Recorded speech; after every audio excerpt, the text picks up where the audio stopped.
Welcome to Facts TV News, where everything is true. Man who was on trial for alleged involvement in Klansman gang shot and killed in Kingston. A man who was on trial for alleged involvement in the St. Catherine-based Klansman gang was shot and killed along Hagley Park Road in St. Andrew on August 10. Dead is 29-year-old Andre Simit of Worsley Avenue, Kingston 11. Reports from the Hunts Bay Police are that Simit was driving a motor car along the roadway when two men aboard a motorcycle drove up beside him and opened gunfire at him. Simit attempted to drive away but crashed along the roadway. The police were alerted and Simit was assisted to hospital where he was pronounced dead. Head of the St. Andrew South Police Division, Senior Superintendent Kirk Ricketts, told reporters that he is working with the St. Catherine Police on the matter. Clarendon families still awaiting return of loved ones missing at sea. Two families in Portmore Cottage, Clarendon, are anxiously awaiting the return of their loved ones who have been missing at sea since last week. Fisherman 42-year-old Robert Weird, otherwise called Pim Pim, and 29-year-old Lucky Ellis were reported missing on Friday, August 5th, after they did not return from a fishing trip. They left out on Wednesday, August 3rd. The Lioneltown police report that Weird and Ellis were last seen at sea south of Rocky Point about 10 a.m. Although the two fishermen have years of experience, residents are very concerned, as they say other fishermen told them that when they last saw Weird and Ellis, they reportedly that their boat had developed a leak. Mr. Ward's common-law wife indicates that the incident has left her badly shaken. Very traumatized. Word can't explain how I feel because he's the one who take care of me and the three children. He's the breadwinner. He left Semago and see if he come back on Friday. So I left out Friday morning, hoping he's come home when I reach back home from hospital. When I come home, he wasn't here. So in the night, I got a phone call say in boat bus at sea and the weather was bad. But Saturday, don't hear anything until today. I'm just here trying to hold the faith for my three children them. Because if him gone and me gone, I don't know who is gonna take care of them. So I have to just hold it and be strong. I need help with the three of them. And a rent house me living and a him parent and I'm not working at this moment. So anybody out there who can offer, all the Prime Minister, MP, anybody have to offer help, just please help me. The baby them is 1 year and 9 months. Then use Pampers, feeding and everything. Prime Minister says there is need for political consensus to address Jamaica's violence issue. Prime Minister Andrew Holness says there is need for political consensus to address the violence plaguing the society.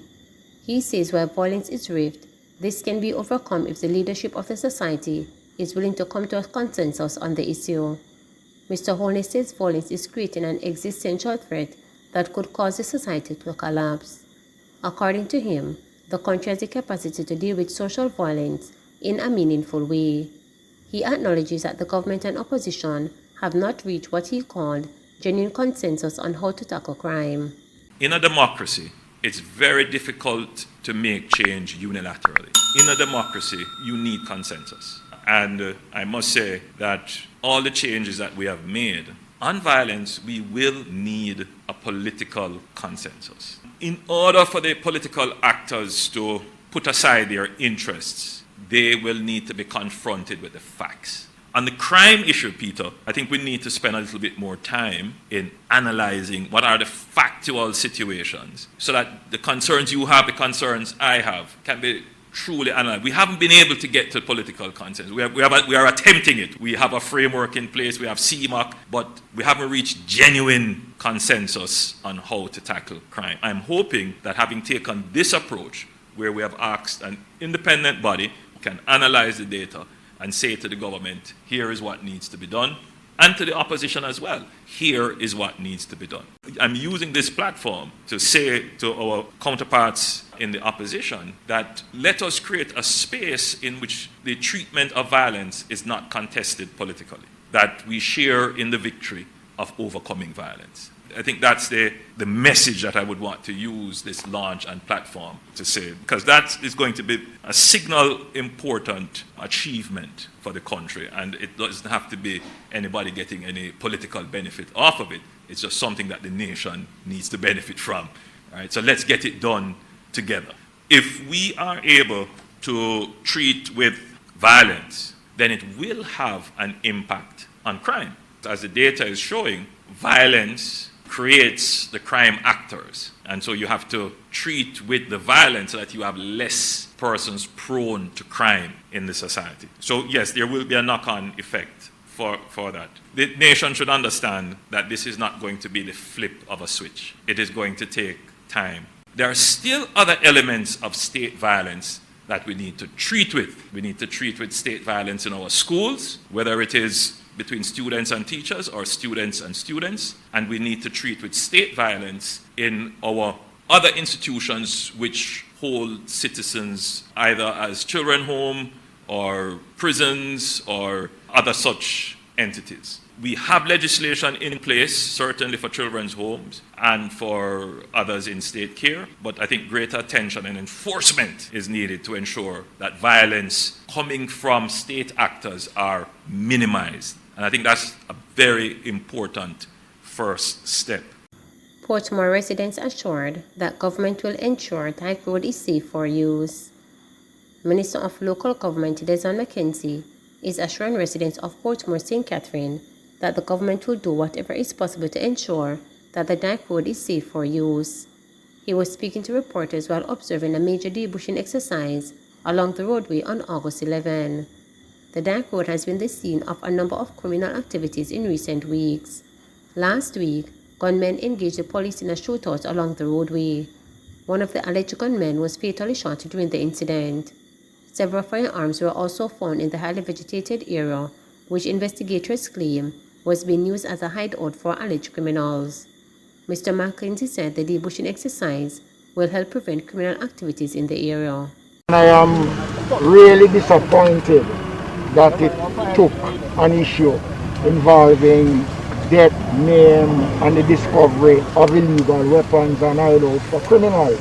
The National All Island Cleanup Campaign, which was started during or prior to the independence celebration, as I've said on the occasion that I had to speak on the issue, would not have been centered around independence. This program will go on. We will take the program right across other parts of the country. But we want to focus today on the urgency and the need to have this area clean.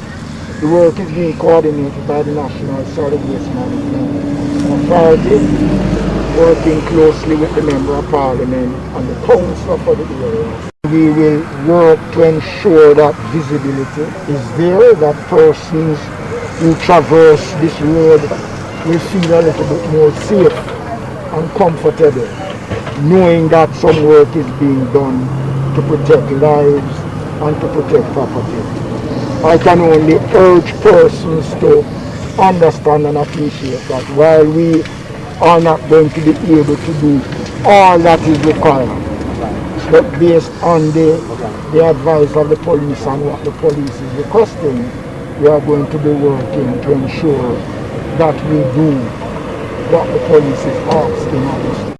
Meanwhile, Member of Parliament for East Central St. Catherine, Orlando Thurlong, urged residents to continue working with the police to help rid their community of criminal elements. To the residents, I want to appeal to you, continue to work with the Member of Parliament and the Council, continue to work with the police. It is only, the government can't do everything at all. It is only acting on the intelligence that you provide that we're able to hunt down and find these criminals and get them out of the space. And remember, if the criminals are in the space terrorizing you and the place is unsafe, NHT not going to come, the gas man not going to come, the light man not going to come, the cable man not going to come. So it's in your best interest to help us, not just to weed out the bush and the shrubbery behind me, but to weed out the criminal elements in the communities as well.